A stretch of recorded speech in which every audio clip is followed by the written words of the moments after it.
Direction à présent le 3e arrondissement où l'avenir du comptoir de la Victorine semble s'éclaircir. Ce site industriel du 19e siècle accueille depuis 20 ans de nombreuses associations et entreprises.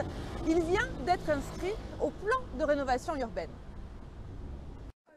Réunion pour le dialogue interculturel de la Méditerranée. Une cinquantaine de pays y est représenté. Ça se passe au comptoir de la Victorine. L'organisatrice en est l'association Tête de l'Art. C'est une des premières à s'être installée dans cet espace de 6000 m² et à avoir sauvé ce patrimoine en danger.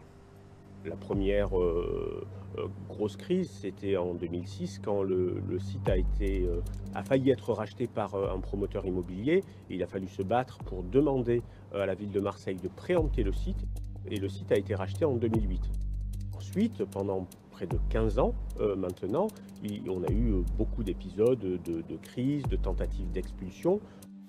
Un incendie majeur en 2018 qui a failli mettre un terme aux activités.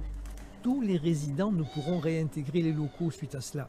Mais parmi ceux qui résistent, l'association L'Art de Vivre, qui durant 20 ans a mené une activité culturelle et artistique dans ce lieu industriel remarquable, avec le souci d'associer les habitants de ce quartier populaire. Être dans un site comme celui-là, c'est pas être dans n'importe quel autre site, c'est certain.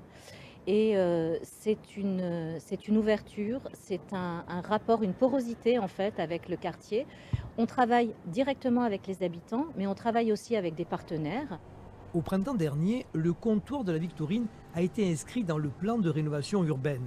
Avec l'association Appel d'air chargée de l'insertion sociale, elles sont désormais 3 à se réunir pour développer le futur projet du grand comptoir de la Victorine. Mais qu'est-ce qui les unit ? Ce qui marche bien avec les autres occupants de ce lieu quand on est arrivé, c'est effectivement le partage d'une valeur qui me semble essentielle, effectivement. C'est ce que je qualifierais du faire ensemble. Voilà. Dans nos 3 structures, il y a ce côté d'avoir des professionnels d'un métier, d'une activité. Nous, c'est l'artisanat, la menuiserie, la métallerie, mais un peu plus loin, l'insertion, bien entendu. Et tout ça, on le fait avec du monde. Et eux, à leur échelle de la culture, ils le font aussi avec des personnes non professionnelles. Le projet concerne aussi les usagers et les habitants de la Belle de Mai. Des consultations ont eu lieu régulièrement ces derniers mois afin que leurs propositions soient prises en compte.